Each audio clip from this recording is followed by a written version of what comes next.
Disclaimer: the information in this episode is not a substitute for medical advice, diagnosis, or treatment. If you have a medical condition, please consult a medical practitioner. Hi, everyone. Welcome back. My guest today is Allan Ting. Allan is a high-performance parenting coach, TEDx speaker, and author of the upcoming book titled Gen AI: Raising Determined, Resilient, and Happy Kids in the AI World. With expertise spanning neuroscience and behavioral psychology, Allan has inspired audiences across North America, Europe, Asia, and Africa. He was raised by tiger parents, and while they did the best they could, that experience took a significant toll on his mental health. Over the past 2 decades, he's committed deeply to his own healing. A major turning point came when he discovered Dr. Joe Dispenza's work. It accelerated his healing in a way he hadn't experienced before and helped him understand himself at a much deeper level. He is now on a mission to transform parenting worldwide by equipping families with the mindset, tools, and leadership skills needed to thrive in the modern era. Hi, Allan. Welcome to the show. Pleasure to be here. The pleasure is all mine. I'm really excited to dive into the work that you do, the healing journey. We have lots of ground to cover, but just to get a better understanding or grounding about some of the information, I was wondering if we could start off this conversation with you explaining what is a tiger parent? A great question. For those of you who not been born in an Asian family, a tiger parent it's in a nutshell, it's like conditional love. If you do what I expect you to do and you do it, then you receive praise, you receive love, you receive appreciation and acceptance. So oftentimes what that means is you got to get 4.0. So there's a meme that's going on out there. It's pretty funny, with the grade A B C to F, right? A B C D. So you grew up in an Asian tiger parent family when A stands for average, B stands for below average, C stands for can't have dinner, D is don't come home, No. and then F is find new family. Joke aside, that's actually not too far from the truth. So when I was growing up, you got to get 4.0. That's the minimum. That's the bare minimum standard. Right. And you can't get higher than 4.0. So the expectations are pretty high. And so it feels like, and I had to look this up to be honest, because though I understand high expectations coming from a South Asian family, and I've certainly experienced some of this, maybe not to the degree of by true definition of what a tiger parent is. But it was coined by a Yale professor named Amy Chugg in her 2011 book titled Battle Hymn of the Tiger. And it describes a parent, often of East Asian descent, who employs intense pressure, controlling techniques, and high expectations to drive children towards success, similar to the ferocity of a tiger. Like basically, it's pushing in academics, but also it can include sport or music. So, how did your parents push you? In what way were your parents, quote unquote, They, tiger parents? yeah, it started more elaborate, more towards middle school, where this is back in the 80s, right? So if I were to get an A, I get $10 on my report card. So goes back to that traditional parenting, rewards and punishment, right? So the reward was if you for every A you get $10. So that really propelled me and wanted me to push harder and harder. So what happened is here's an arc of the story. So I was doing really well in middle school, like honor, I was getting 4.0s, all that good stuff. By the time I got into high school, the entire game changed because I started taking AP classes. I started doing all these. So my foundation was not set. So the grades I was getting was not A's anymore. I was getting B's and C. And meanwhile, I'm berating myself. I'm saying I'm not smart enough. I'm not good enough. No matter how much like the incentive was there, it was not achievable. because they're not achievable. Now my parents are like, especially my mom, and this is not coming from blame or shame, right? Mhm. This is just how they were taught, and they're trying their intent was for me to get better, but there's a big gap between what their intent is and what kids perceive. So what happened was I started berating myself like I'm not smart enough. Whatever I did, even I achieved, didn't count, and that took a huge mental toll on me. Right, I remember specifically in sophomore year in high school where we had to take one of the kind of like human health, where they talk about different like mental education, like mental health, things like that. And you had to draw a place where in your body where it hurts. I drew a big circle around my heart and I had nobody to communicate with. And part of me is I grew up as an empath, so I'm very connected to all my friends. When they run into challenges, the problems, relationship, parents at home, whatever, they all come talk to me and I give them solid advice. I don't know where that came from. I just give them solid advice, right? Being able to connect with them. When I run into challenges, trouble with relationship, with school, I had nobody to talk to. Mm. The people I talked to were like special like relationship advice. I just got out of a relationship, for example, and my heart's broken. And my friends will say, "It is what it is. Go with the flow." What does that mean? It absolutely does nothing for me. So my friends couldn't connect with me. So I felt isolated. I felt alone. I felt distant. And that perpetuated in college, where by the senior year in college, it took a massive toll on my mental health that I planned everything out, how I was going to exit this world, everything out. And originally, I just thought I'm going to make a mess at home. I don't want to have my parents to see that. So at the time, I was living in San Francisco. So I figured I'll just jump off the Golden Gate Bridge, like have everything figured out. The only reason why I didn't, or actually two reasons, was number one, I knew if I left, my mom would have killed herself too. And I couldn't bear the weight of that because that hurt me so much. And the second part was I finally had the courage to go talk to the college psychiatrist. And during the talk, the discussion was, I know in the future I'll be serving other people, I'll be helping other people because I just feel like this is my path. But how am I supposed to help other people when I can't help myself? So the psychiatrist took a breath and said, maybe you should help yourself first so you can help other people later. I Great took that advice. I took that golden nugget of wisdom. I went home and that night it was like I stayed with that question for about until about 2:30 in the morning and I found the answer. And the answer was, how am I supposed to connect with other people if I never felt the pain myself? You talk to a therapist, and this is not no knock on people who wants to help out, right? How are we supposed to help other people if we never went through the pain ourselves? We can say, "Oh yeah, I get you. I understand where you're coming from." But if you never felt like you're alone, you're isolated, you're deep in that dark hole that you feel like nobody can pull you out, how are you supposed to relate with other people if you never experienced it yourself? So that really catapulted my entire life's work from then to what I'm doing now.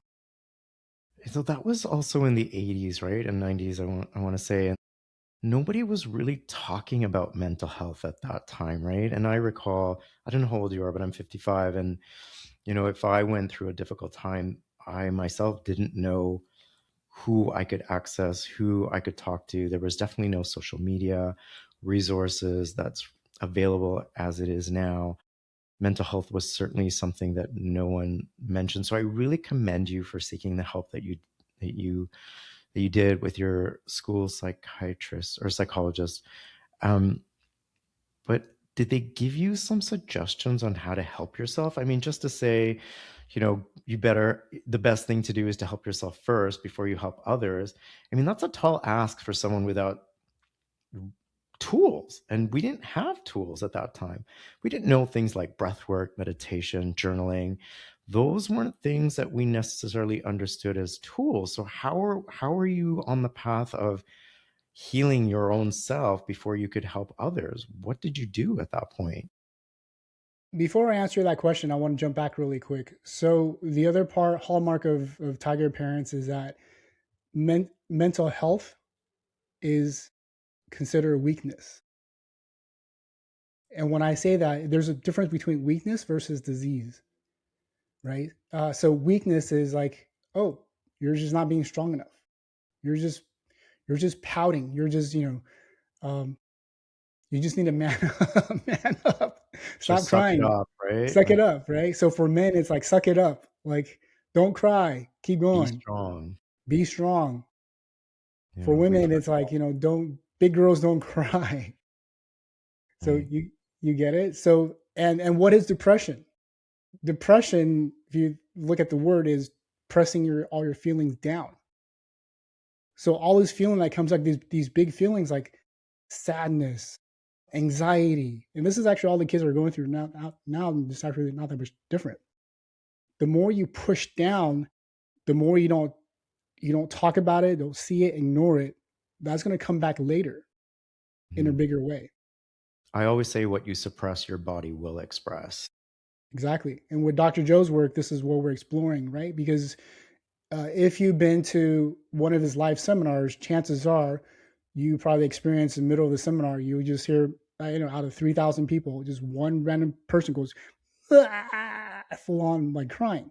The screaming and the crying. The Yeah. screaming, the crying is because they're releasing all that depressed feelings they had over years. And that years could be decades, 20, 30, 40 years Hmm. of releasing that. So to answer your question, going back is how do I do it? That really propelled me back into the self-help industry. So Hmm. part of it is I didn't grow up with silver spoons. Like even if I went to go see a therapist, I couldn't afford that. It was like even back then it was $100 an hour, and it was like I was making $5 and 25 cents an hour. I can't afford that. Somehow, I guess I would say grace or God intuition or something led me to maybe I should just pick up some self help books because I can Right. afford $15, right? I can afford $20, and that really propelled me on my journey into self help. And one of my favorite books that completely changed my life, completely changed directory of my life, uh, is book of 7 Habits of Highly Effective People by Stephen Covey. I started with that and implemented the frameworks. I learned it, kept on honing it, really built that foundation, and that really propelled me to the next level and the next level and the next level. Right. And before we start getting into Dr. Joe's work and how it helped you, besides reading books, what modalities did you try when it was, you know, financially feasible? Um, being being an Asian family, we many of us value frugality, and what that means is a lot of stuff is just DIY. So especially, I want to address this because this is really important, especially when many of us come to believe that mental illness is a weakness. So just go to get over it. So what happened is when these courses come, for example, Dr. Joe's, it could be like $3,000, or I'm a big Tony Robbins fan, hence the hat. That could cost somewhere around $500 to $10,000 and more. And I'm like, $500? I would talk to my friends about it, right? $500? I'll teach you everything that you need to know about life for 250. So we discount this value of attending these seminars. Again, through God's grace, I had the luck that when I was working, our company had the tuition program. So what my next step was learning NLP, neuro linguistic programming. So back then, I remember the first seminar that I attended, like a 1 day, like a 3 hour seminar I attended. I really loved. It was an introduction to NLP. I really loved it. But Hmm. then the facilitator came out. If you're interested in this is back in 1990. No, it was 2000, 2000 maybe three or so, 2002. He said it's $2,000. $1,000. At the time I was unemployed, right? So I got laid off from .com. I can't afford that. Through God's grace, the company I was with, they had tuition reimbursement. So actually, along with Dr. Joe's work, it aligned with mine. So I set intent that I'm going to take this course. Somehow it's going to get paid.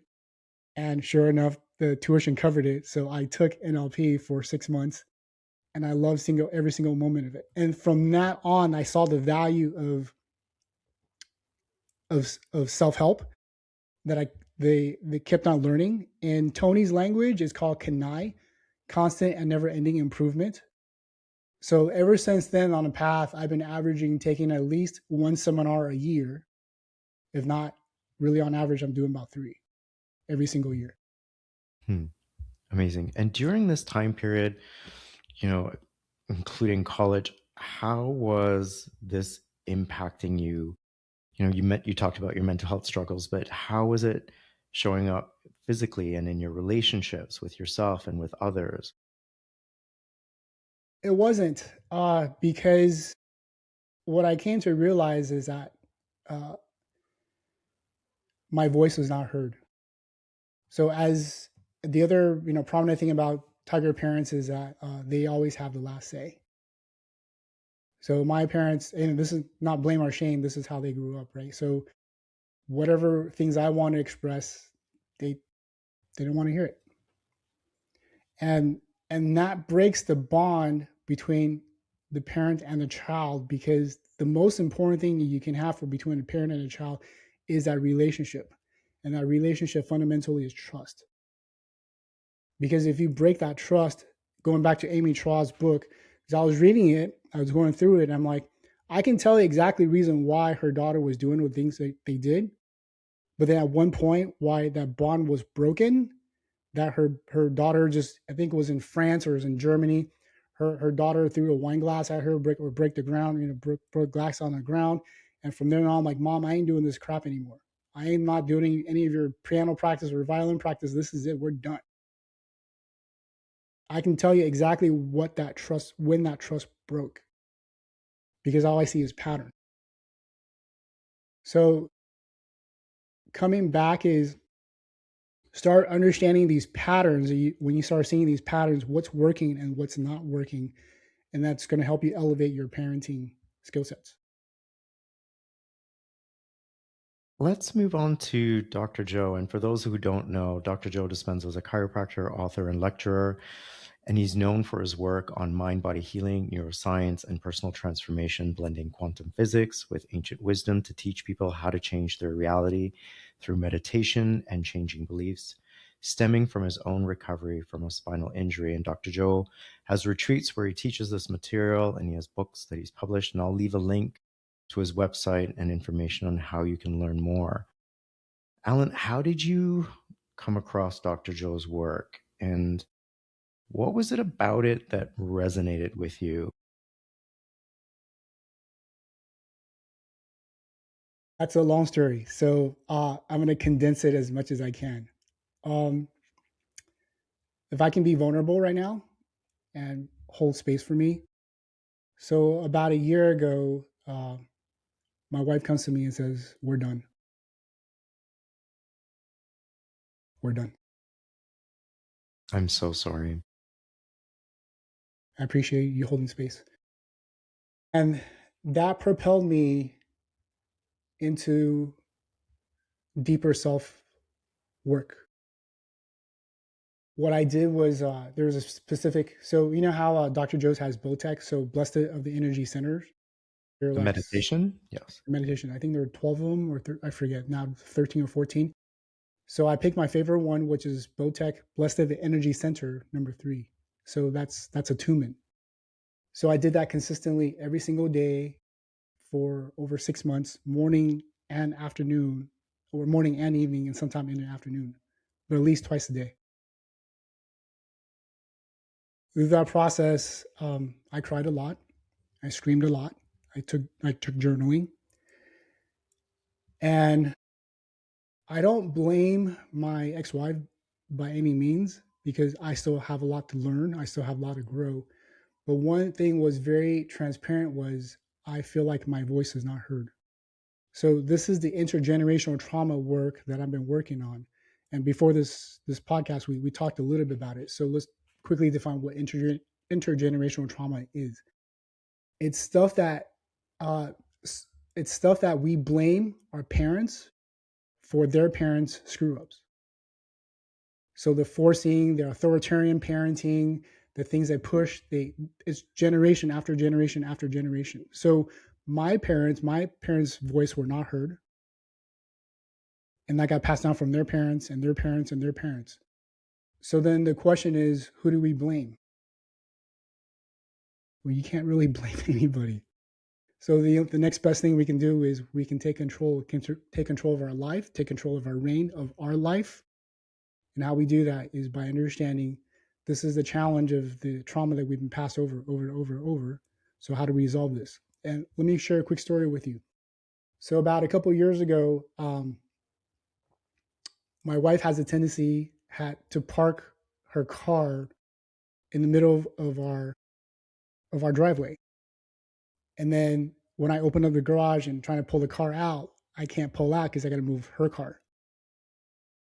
So I figure, well, it's really not her fault because I didn't show her how I want to park the car.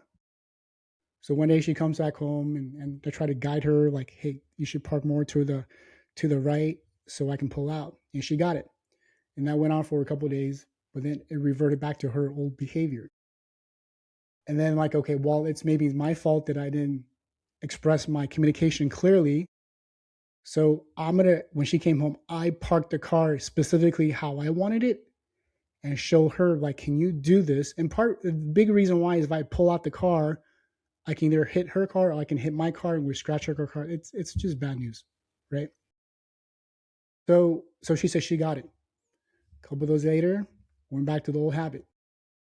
And that night I just lost it. I think it was my birthday or something. We're supposed to go celebrate at a sushi restaurant. So I just lost it. And it just got I've told you specifically how to park this thing and you're not parking this thing, and just completely went off.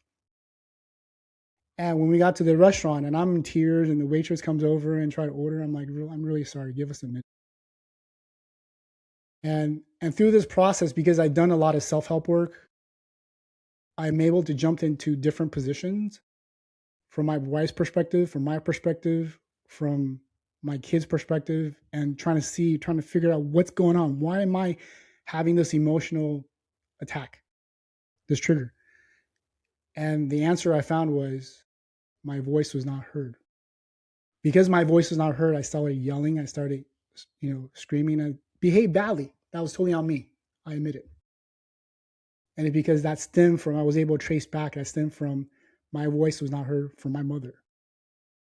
And I get to go back and revisit that and heal that trauma through the process. So during the Botech work, what I'm getting at is during these Botech work, parts of our body remembers these negative energy, and we got to be able to clear them. So just knowing is not enough.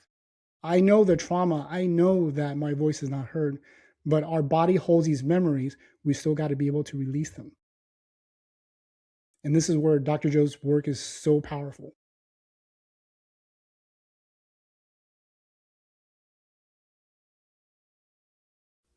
Part of yourself would you say that you changed in order to heal? Because Dr. Joe often talks about that in order to heal, we have to change.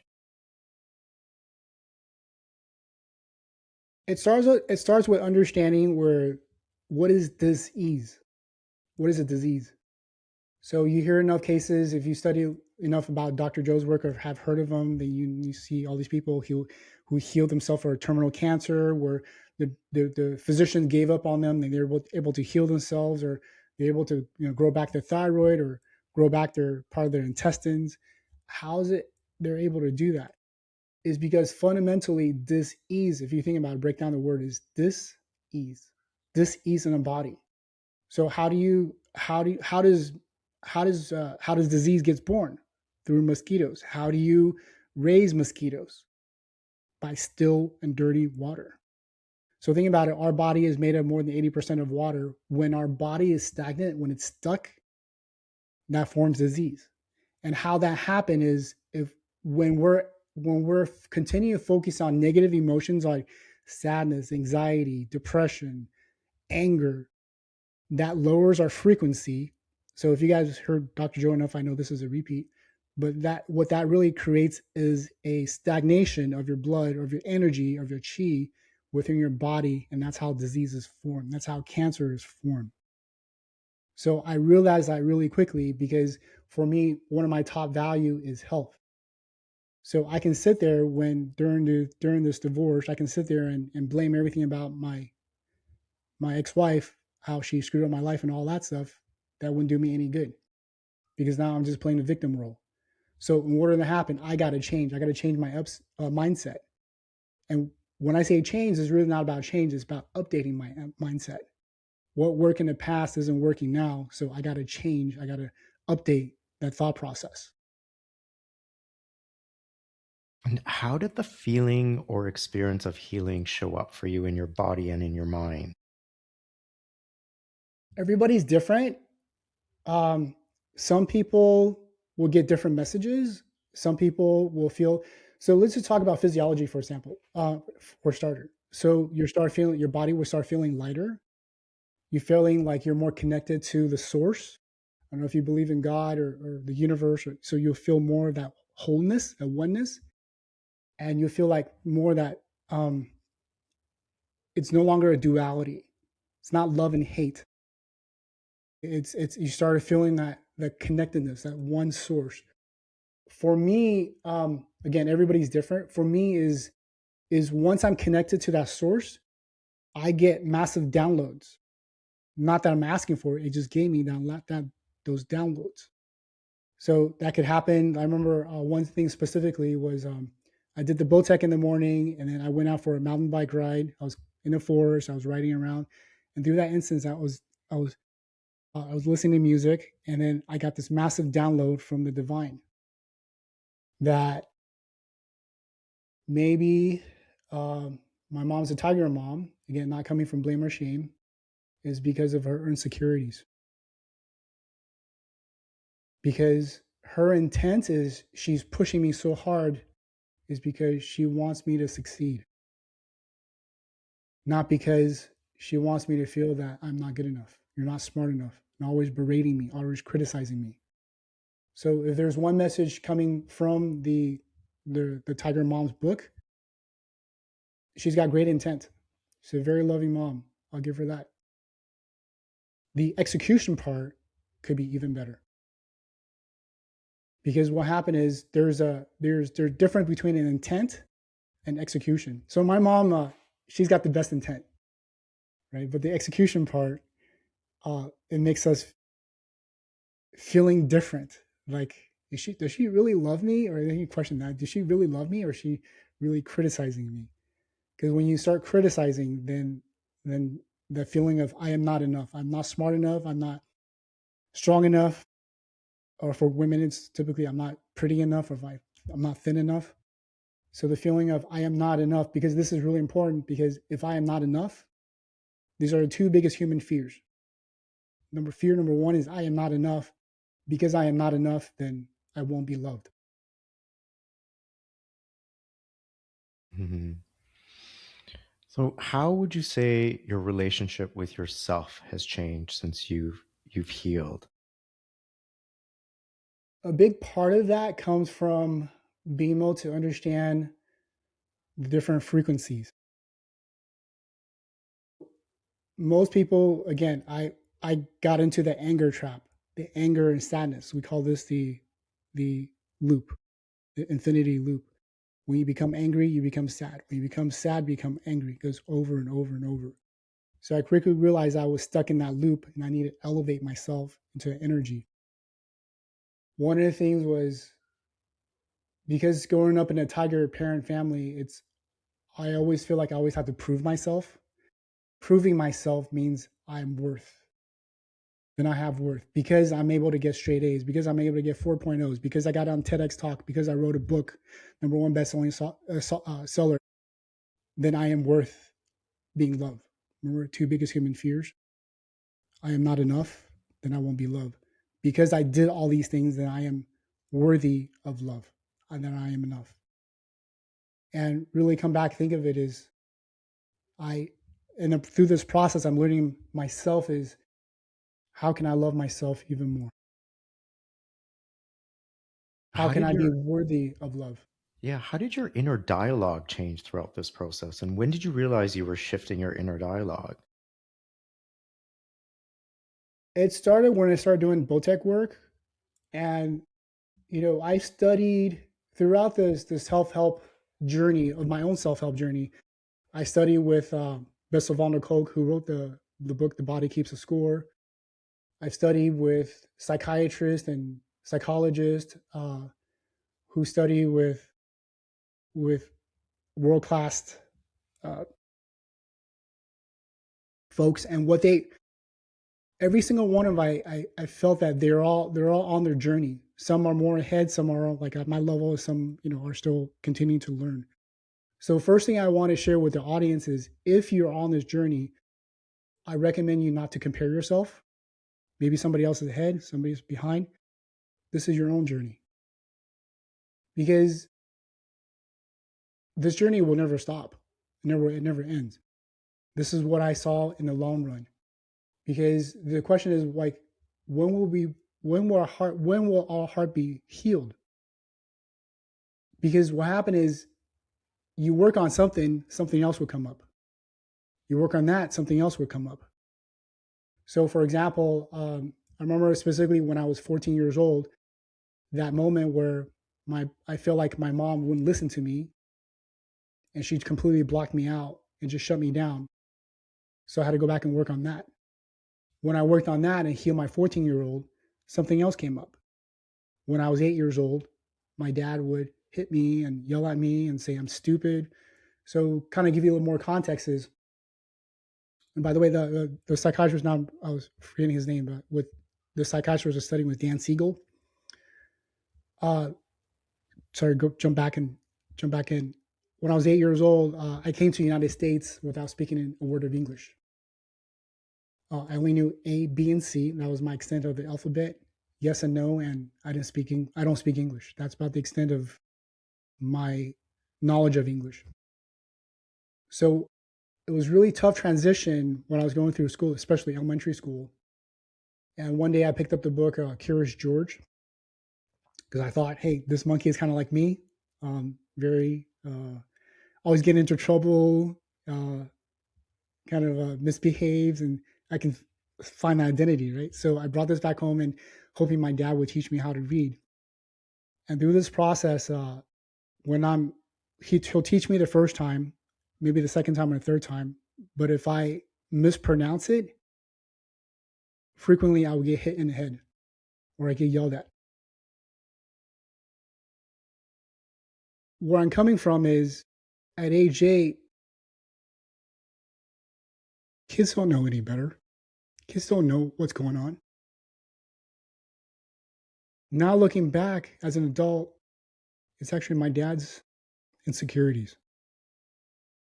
Tiger Parents is really about the Amy Chua. It's all about her insecurity, her self-image, what a tiger mom, a prestigious mom from Harvard should be to raise prestigious kids.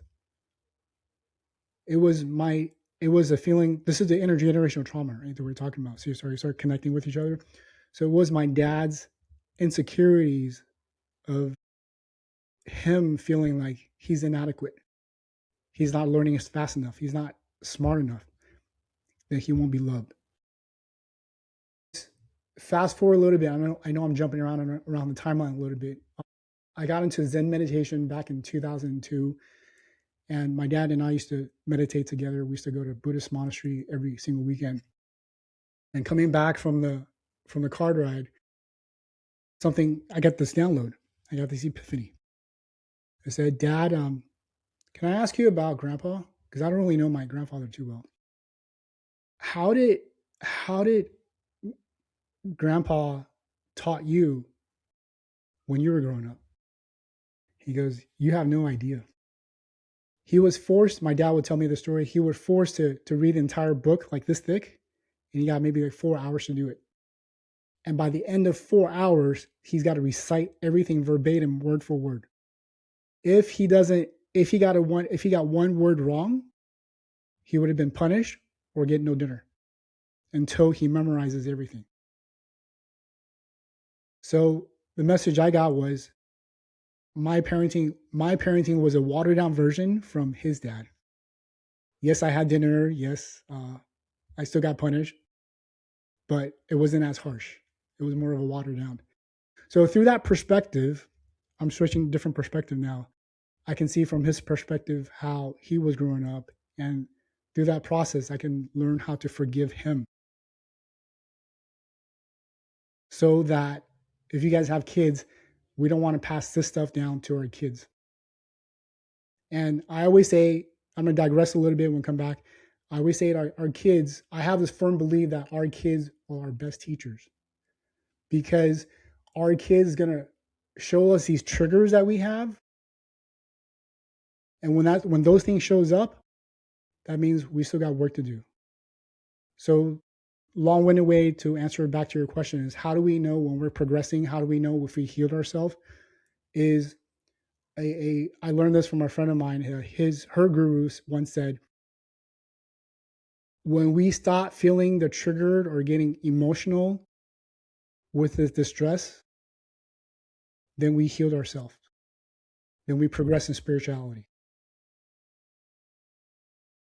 And I'll let that land for a little bit. Yeah, thank you for sharing that. Alan, how did life change for you after you healed? Like, what does life look like now? For me, it gives me inspiration. It gives me more tools that can support people. If it also helps me understand people at a deeper layer, because when I first got into NLP, chances, and this is not a knock for people, right? So when we first started learning things like, oh, I can help people, I know how to change people, I know how to do this and do that, and there's a part of it is that we forgot about humanity. We forgot about compassion. It's about healing other people that fulfills our need of significance. And through this process, I came to realize is sometimes it's not about helping people to heal themselves. Sometimes it's just about holding space for them. One of the TED talk or TEDx talk I heard recently that was really powerful, where the gentleman talked about there was a study with this oncologist where these men were getting prostate cancers, and he would say like the patients would come like, oh doc, I have prostate cancer, what should I do? And he would evaluate them and say, basically, any age above this age you should not have any procedures, because if you have those procedures, then chances are a lot more things are going to go wrong. So we're going to continue to monitor it and check it out, and chances are you'll live up to your 80s and nothing's going to happen. There's a big percentage of that. So then he gives that advice, and the patient goes home. And the very next day, the patient calls like, doc, I want this procedure. Doc, I want to get my prostate removed. He's just dumbfounded. Like, I just told you not to do this procedure. Why are you like, he just doesn't get it. And what he found was actually these three things, if I can share with the parents out there or listeners out there, is the three H's. Ever since then, I added fourth. But let's start with the top. Three H's. Number one. So when you're working with somebody, even as a friend, this is super powerful. When they come to you with challenges or problems and they're having a rough day, this goes with spouse too, right? Especially spouses when they come to you. So you can say things like, I'm going to offer you three H's. How can I help? If you want your voice to be heard, or do you want a hug? Give them that choice. Because what happened with most parents is, or most men, if you are been married, you know what I'm talking about as men. When your wife comes home and they're talking about their day and how horrible it was, what do we have a tendency to do? Go fix things. And when we fix things, we may have the best intent, but in their mind, they feel like we're criticizing them.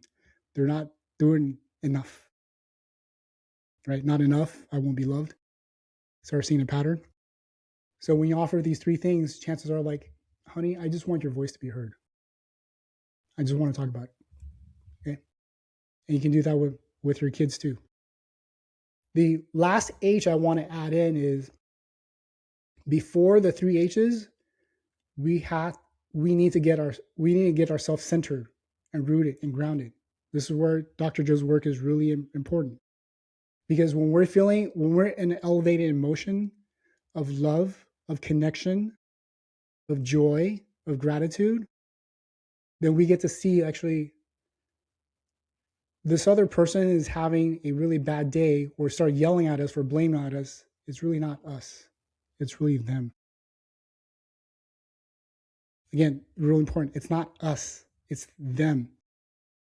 As much as it sounds like don't take this personally, this is the reason why we don't want to take this personally because they're going through the chaos. They're going through the all this stuff that's going on. It's not us. They're getting triggered. They're going through this emotional experience. We don't need to get sucked into them. The best thing we can do is hold space for them through the three H's. The last H is heart. We need to connect with ourselves, that we love ourselves. Because as cliche as the sound is, how do we spread love? So the analogy is we have a cup. When our cup of love is filled, that love overflows. Yes or no? So Right? true. When our cup is empty without love, we're constantly looking at filling it up. So I love how this podcast is going because it goes back into the original psychiatrist that told me, how are you supposed to help other people when you can't help yourself? That was my question. So maybe you should help yourself first before you help others. And what that means is love yourself first. Do the meditation. Yeah, all very good advice. I love what you're saying, and I think many of us can relate. Myself personally, I know from my own grief journey after my mom transitioned, the only thing I wanted to do was be witnessed. And it was so hard for me to find that, just to have somebody listen, to hold space for me. Everyone was trying to fix the situation, try to take away the discomfort of the pain. And I didn't want to be fixed. I just wanted somebody to witness, and acknowledge what I was going through. And I think one of the reasons why I started this podcast was, well, if no one's going to listen to me, I'm going to talk into a microphone and just say what I need to say without being interrupted, without somebody trying to give me unsolicited advice and whatnot. And I always say the greatest thing someone can give me is their presence. That is the greatest gift that someone can give me. So I'm so glad that you brought that up, and thank you for sharing that. Alan, you say that you are a high performance parenting coach. Do you mind describing what you do, the services you provide, and what does that entail for parents? Sure. A lot of parents that come to me, whether they have the kids have ADHD or they have opposite defined disorder behaviors. So basically, a lot of behaviors. They come to me and they're like they worry about their kids' future. They worry about their academics. They worry about like because for every almost every single parent, what we really want is we want our kids to be better than us at some level because we want them to make sure that by the time we leave Earth, they're well self-sustained.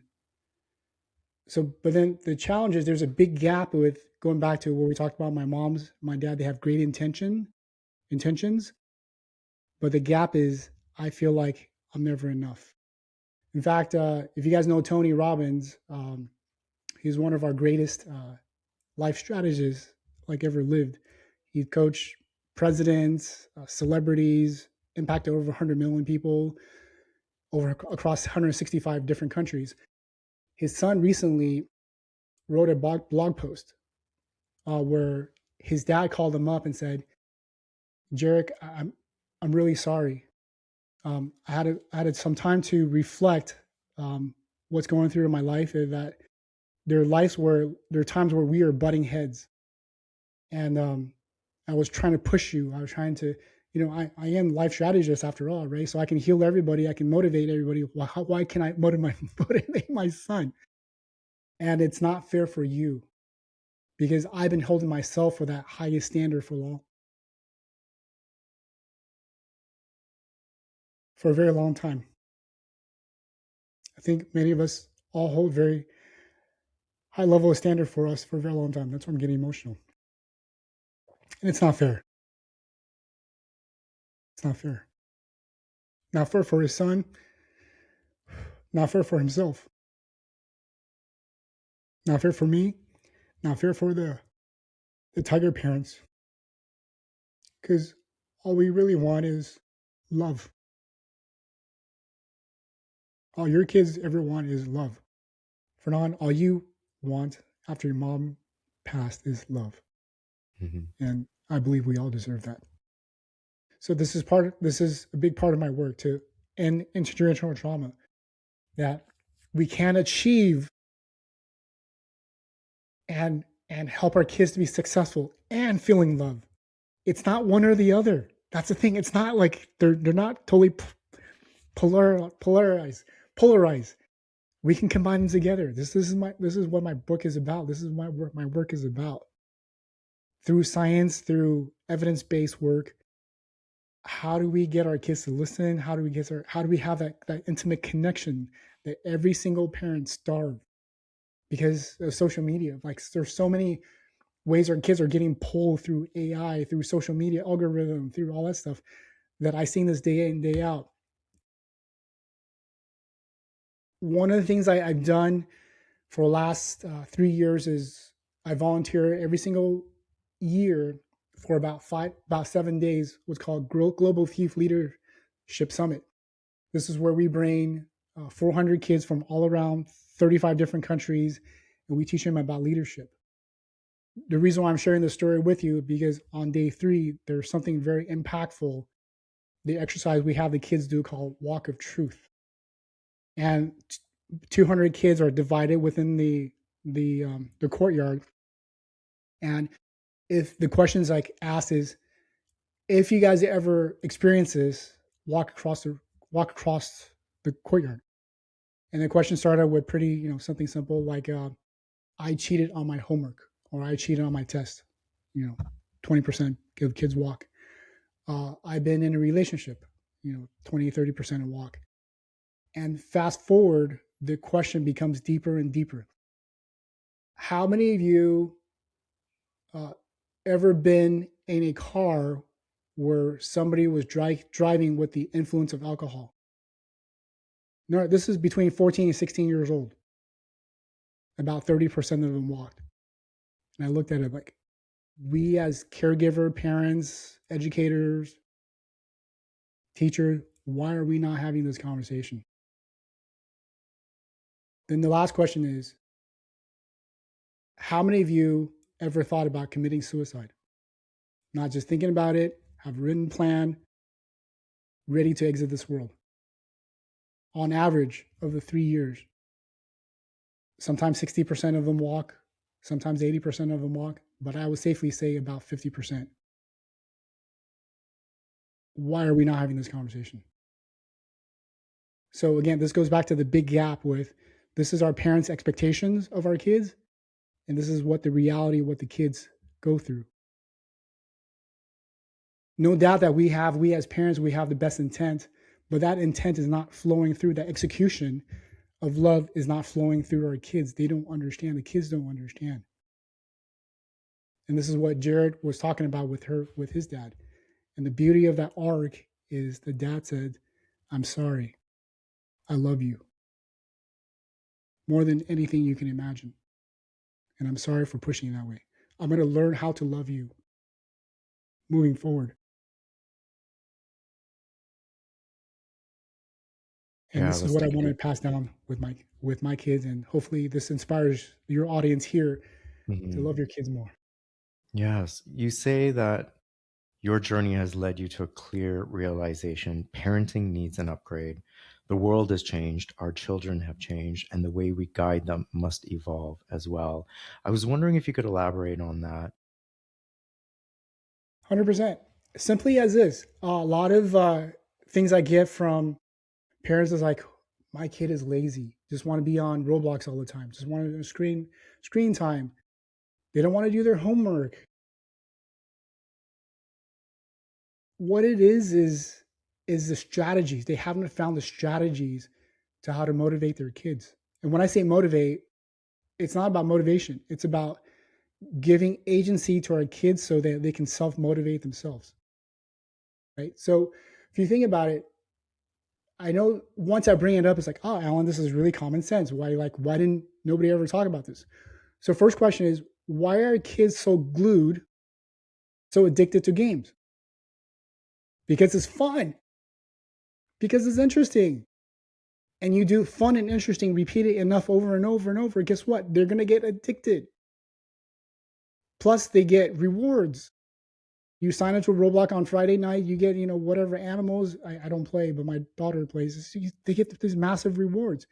It triggers their dopamine, the reward center. So they want to play more and more and more. And they go down this deep rabbit hole. What if we take that same framework and apply to parenting, to education? So the acronym I want to share with the parents out there is FIRE, FIRE. So think about it. How we, uh, for some of us haven't been camping, or some of us have through been camping. The analogy is, how do we start a fire?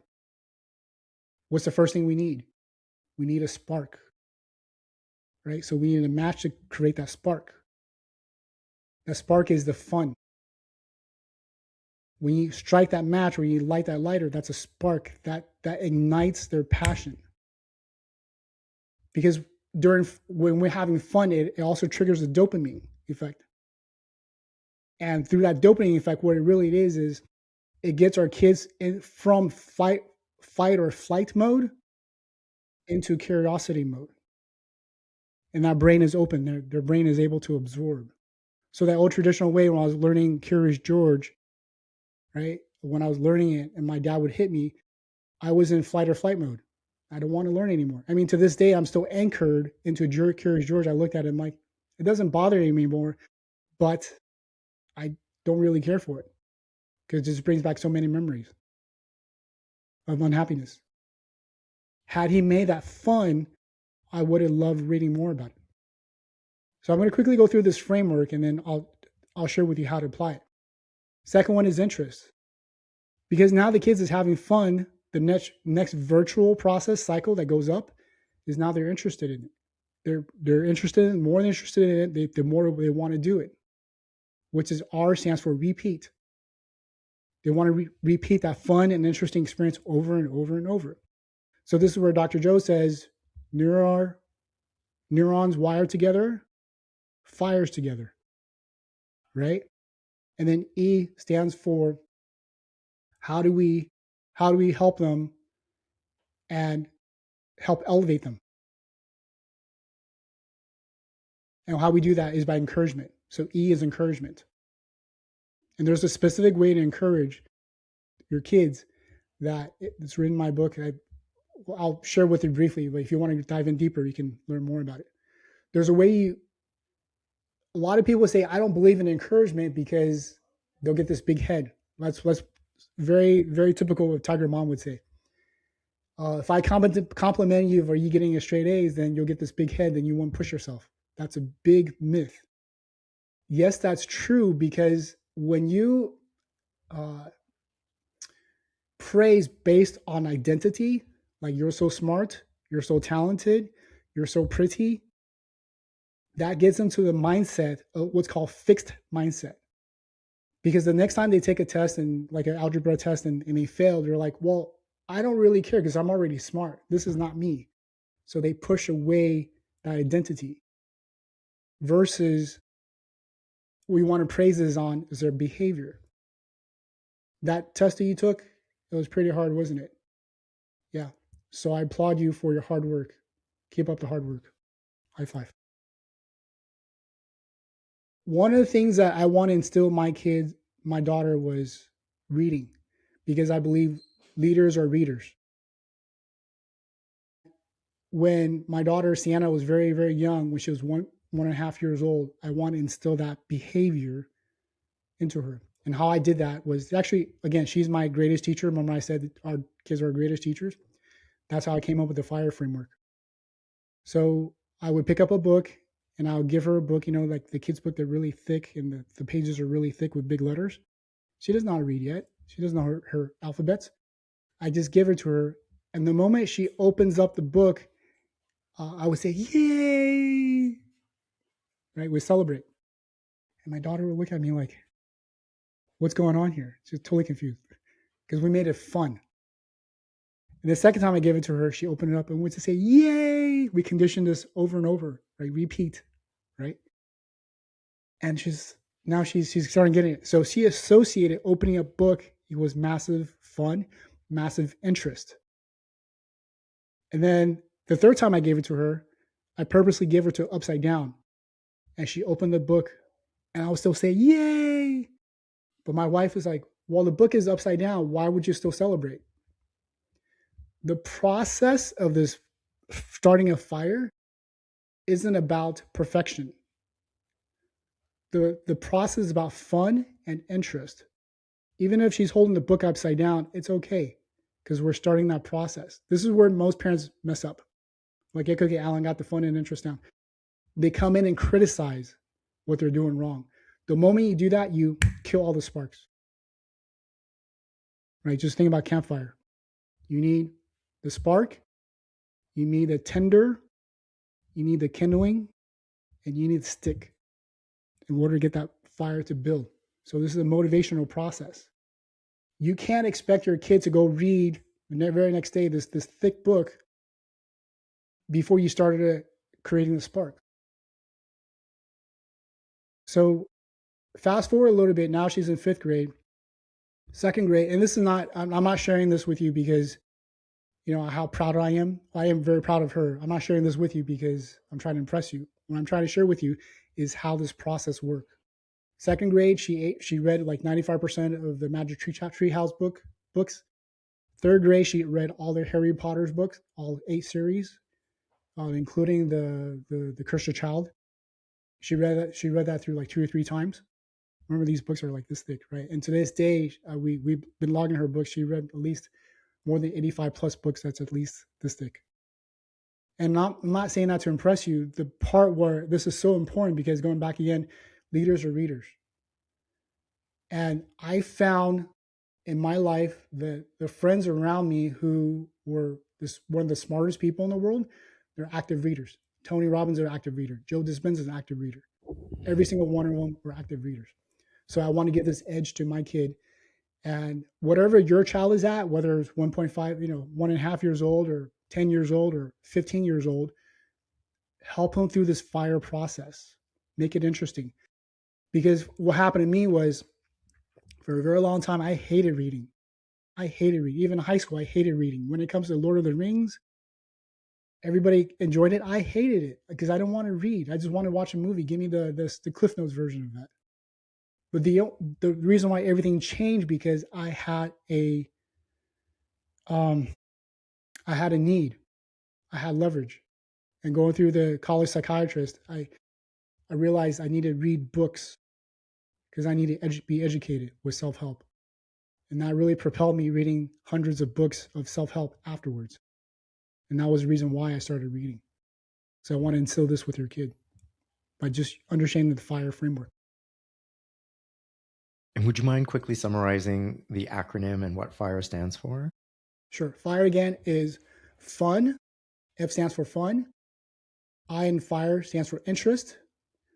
R is repeat, this process over and over. And E is encourage. Amazing. Alan, what would you say parents are often missing about their child's behavior, especially when it comes to kids labeled with ADHD? Very good question. What's the difference between behavior and identity?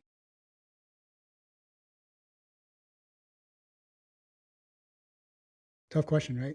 Some people would Yeah, say I mean, I behavior was is like, identity. yeah, I Identity is was behavior. saying, yeah, you sent me into a bit of a brain cramp there. Like, Yeah, right. behavior, well, Chicken or the yeah, egg or the chicken.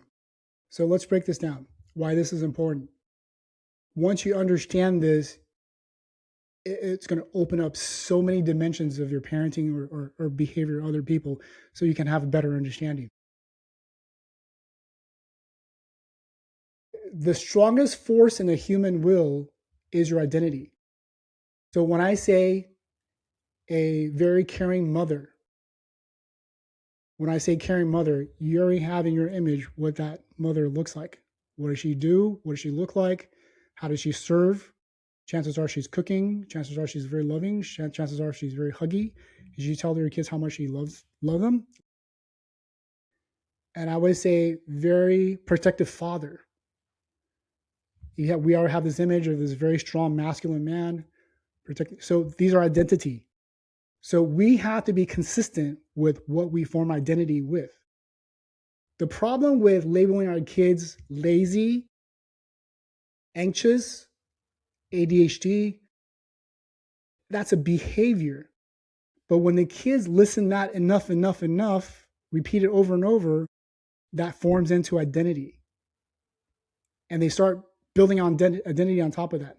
So at a Joe D's event, we have breaks, remember? So during breaks, we get a chance to connect with other participants.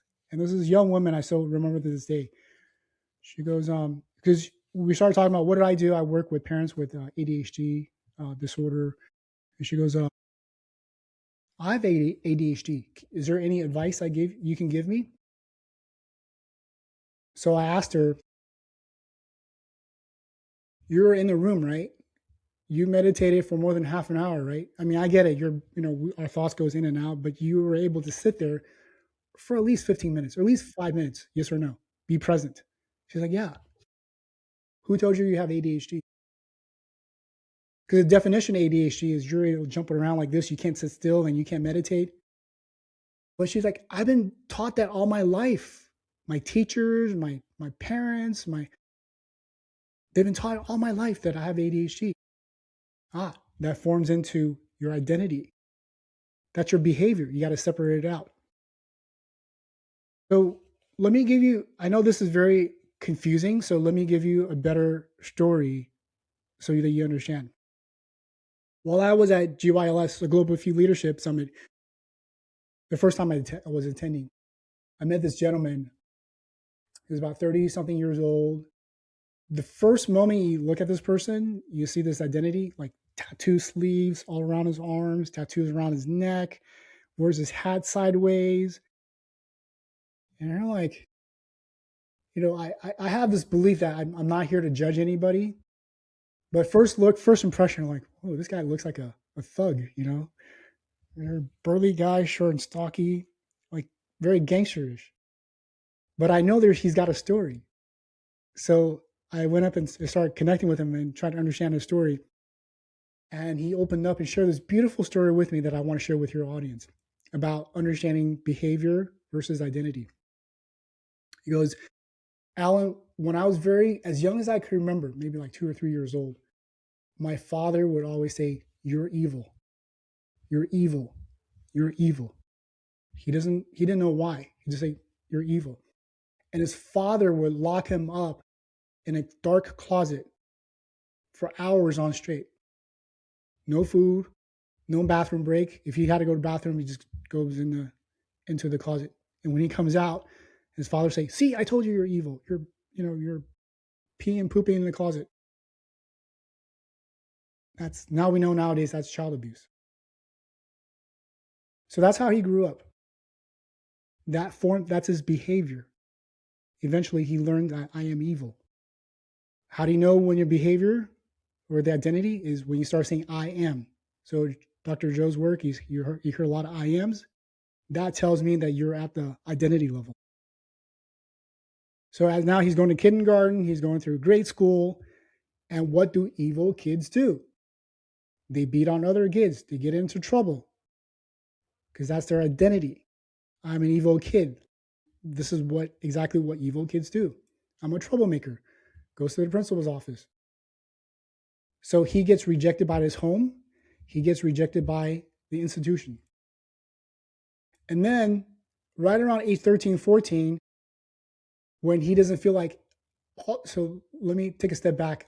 All kids ever want to do is they feel like they have a base, a home base. They feel like they need to belong. If home doesn't provide that secure base, they're going to look at from somewhere else. And what they did was he started looking to gangs. The gang members would say like, oh, your parents don't accept you. We love you. We accept you. Oh, yeah, your school doesn't accept you because you're a dumb kid. You're an evil kid. We accept you. In fact, do what we tell you to do. Go rob somebody. Go carjack. Go steal their stereo. We love you for that. We accept you for that. Number two biggest human fears: I am not enough. I am not loved. For once in his life, he felt enough because you put a gun at somebody's forehead, you're significant. That you are enough. You're connected. And then that's how he grew up like for the next 15, 16 years. So I'm really curious. So I asked him, what changed? What made you get out of gang? Well, Allan, I got incarcerated like 4 or 5 times. I was thrown in jail. But that didn't stop me. What stopped me was there was a heist that was I was carjacking somebody, and right in front, my brother, gangster brother, not pure blood, not real blood, right? My brother got shot and killed. And that gave me perspective in life. Is this what I really want to do? Because I don't see a future. Really don't. And then he started thinking back, like, well, I'm doing all these biddings for the gang leaders. What's in it for me? Especially if I put my life on them. So notice how, recap really quick, notice how the father labeled him, the behavior, as evil. He had adapted into identity that I am an evil kid. So this is what evil kids do. He started doing all the bidding for all the gangsters. That's really the process. What's interesting enough is, I tie this back into Dr. Joe's. I was talking to this lady who is a counselor that works at the Colorado State Prison. She said, Allan, you know that story that you told me? That's like 99% of the story I hear from the inmates. Wow, that's really interesting. Because going back, kids need to feel like they need to have a secure home. If they don't have a secure home called home base, this goes back into attachment theory, anxiety, attachment, right? So I'm not going to go into detail because that's like another whole hours. So talk about Dan Siegel's attachment theories. So this is why identity and behavior, because behavior reinforces identity, and identity reinforces behavior. It goes round and around and around and around. So that's why ADHD, don't ever call your kids have ADHD. Don't ever tell them that they're lazy, because that just reinforces the behavior. In fact, I'm going to go on a tangent to come back, because the next question is, well, how do we get labeled ADHD in the first place? Well, if you remember, ADHD, it wasn't ADHD to begin with. It was ADD. And then they got hyper disorder. They added the H. When you and I were growing up, there's no ADHD conditioning. One of the things I was talking to Dr. Sylvana Coco about was how this term all came about was insurance company. So the parents would take the kids to go see a psychologist or psychiatrist, right? So depending on if you want to get them drugs or not. And then they have to build a medical insurance company, but they can't just say, my kids is just hyper. They got to come up with a term for it so they can build the insurance company so the psychologist or psychiatrist can get paid, right? So that's how they came up with the current term. It's for billing reasons. But the challenge with that is the moment we place that in behavior unknowingly into identity, of course they're going to have ADHD behaviors, because So neurons wired together fires together. Hmm. So now they have this belief system like, oh, I just have ADHD. There's nothing I can do to change. When in fact, it's really just their behavior. They can change. They have the neuroplasticity to change around it. And this is where Dr. Joe's work is so powerful because now we get into the neuroplasticity part, plasticity, plasticity part, and also part of our chakras or energy centers to clear that memory out. Ellen, I work as a physiotherapist, and oftentimes I have children as patients.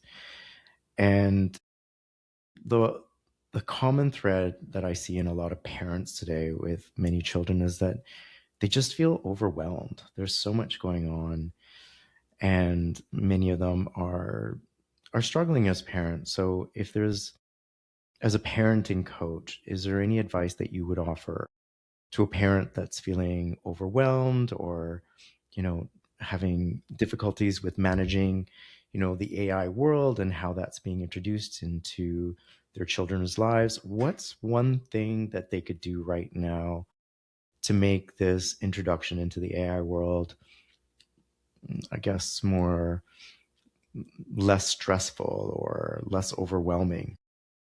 There are really two parts because in order to effectively answer your question, it's really got to come from two parts. We'll look at the parents first, and we'll look at the children first. There's a term called mental load. A lot of parents I work with, they have this mental load. Like this is how their typical day looks like. They get up in the morning, make sure the kids are brushing their teeth, get dressed, and hurry them out the door. Make sure their homework is in their backpack, and then they drop up the kids off school. They got to go to work on their projects. Then they got to go pick up their kids, make sure their lunch is delivered, or they make the lunch beforehand.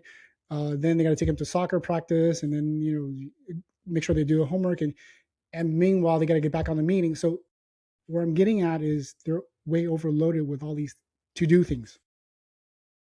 That's the mental load. And Dr. Joe's language is, remember he was drawing that chart, right? How are you going to change your future if you're constantly living in the past? If you're always mentally loaded with all these tasks, how are you going to have create a space to free up the space to change your future or create the life that you want? Most people are like, the most parents I talk to are like, I can barely keep my head above the water. Well, there's a reason for that because you kept on working on the past. You focus on the things that in Stephen Covey's language is the four quadrant. You're working on a not urgent and not important quadrant. Time management. It's really about time management. So clear up your calendar, group your activities together, free up your time so that you don't go into insanity. So what happens when parents are so overwhelmed? What do? I don't have time for my kids. So what do? They give them their phone. They give them their iPad. Here, go binge on whatever. So get out my hair because I'm already like stressing out during the day. And then now they're asking their kids to go do things like do the homework, and the kids don't want to do it, and they get upset. Again, this is not coming blame or shame. The parents created that paradigm. I see this all the time. I promise you, go to a restaurant, go sit down, parents with kids. What do? First thing they do, they sit down, they look at the menu. Next thing you know, they give their kids their phone. And the kids is like this. The parents cause that behavior. That behavior needs to change. And why the kids have so much anxieties depending on different age group, right? So you got the birth to 3 and then 3 to 7 and 12, et cetera, and the teenagers, because they've been conditioned on their phone. Why these kids have so much anxieties is because the kids never had a moment to go what's called DMN, go into default mode network. What that default mode network is, let them be bored. Yeah, they might scream and shout, let them be bored. Don't occupy every single minute of their day on to something to do. Studies have shown that, science has shown that. When you do that, it makes them more dumb. We need to open that space, and it starts with you. That's why I'm talking about 2 points. It starts with you. You got to be open up your space. Everybody's got 5 minutes and then 24 hours. Everybody. I don't care how busy you are. Even if you're a president or Tony Robbins, The more busy you are, the more you got to meditate because it creates that space that opens up for creativity. Goes back in the default mode network. Let your kids be bored. So in my instance, like, Dad, I'm bored. Go figure it out. The boundaries are no games, no electronics. Go figure it out. And that's what we did when we were kids, right? And from the perspective of as a physiotherapist in my clinical practice, it has drastically changed since increased screen time. And I'm seeing so many issues of people with neck and shoulder and wrist pain, postural related issues. And my patient load is getting younger and younger. Currently, my youngest patient with postural issues because of device usage is Mm, 9 years old. Like they're mm, spending hours on their devices. And it's not just kids, adults too. I recently had a patient that said they were on their device for about 9 hours a day on weekends, 5 hours during the week, watching Netflix, using their phone in their beds. So it's dramatically changed a lot of the things that I'm treating and dealing with today from that perspective alone. Um, I want to just start wrapping things up here with a quote from you, and that is: as parents, caregivers, and educators, we must become more aware, more present, and more proactive in supporting our children's mental and emotional well being. I share this not just as a perspective, but as a responsibility. The book is titled Gen AI: Raising Determined, Resilient, and Happy Kids in the AI World. Allan, when and where will this book be available? that's a great question. I'm on the fourth iteration of the book. What you can do right now is get on the waiting list. And if it's okay with me sharing the URL to the audience, it's Absolutely. gen-aibook.com. So gen-aibook.com. When you sign up to be part of the wait list, you'll get notified like the upcoming what's when the book is coming out. When you join that list, you're also going to get a free tool, the 12 best AI tools for kids, depending on their age, so that they can get into the age. Here's the thing, parents, I want you guys to remember, because a lot of parents are right now like, what's going on in AI? There's so many uncertainties. If you guys know enough about AI, it's really disrupting our entire industry. All the white collar jobs, chances are they're going to be eliminated by at least 80%. So the accountant, the attorney, the developers, the engineers, you can just do that. AI literally, it takes weeks or months for a software project to be built. Claude Claude can do it in like less than 3 hours, less than a couple of minutes. It's just simple like that. So what I'm trying to share with you, the parents, write this down. AI will not replace jobs. Kids that know AI will. So this is what this book is about. How do we teach our kids resilience and determination and combine it with happiness? So how can we really have it all? Not just, hey, we want to make sure my kids are successful, but how do we raise happy kids as well, all combined together in a book? Thank you for putting this book out into this world. Thank you for putting this conversation out into this world. I want to thank you for your vulnerability, your honesty, and your authenticity. There's a lot of takeaway messages in what you've shared. I so appreciate you and all the work that you're doing. Please stay in touch and please come back to the show again soon. Thank you so much. Appreciate it. And the other part is a big part of my mission is going back to our beginning of conversation is to help end intergenerational trauma. So 50% of this proceed of this book will be donated to youth leadership programs, whether it's United States or Africa or Europe or human sex trafficking. So I'm all about providing enablement to parents and really transforming the world. And all of us, I can't do this alone. So if you guys are interested, please join me on my mission. I love your support, and let's do this all together. And I will have the link in the description for anyone who's looking for the book. So I'll make it available to them as well. Thank you so much, Allan. Thank you.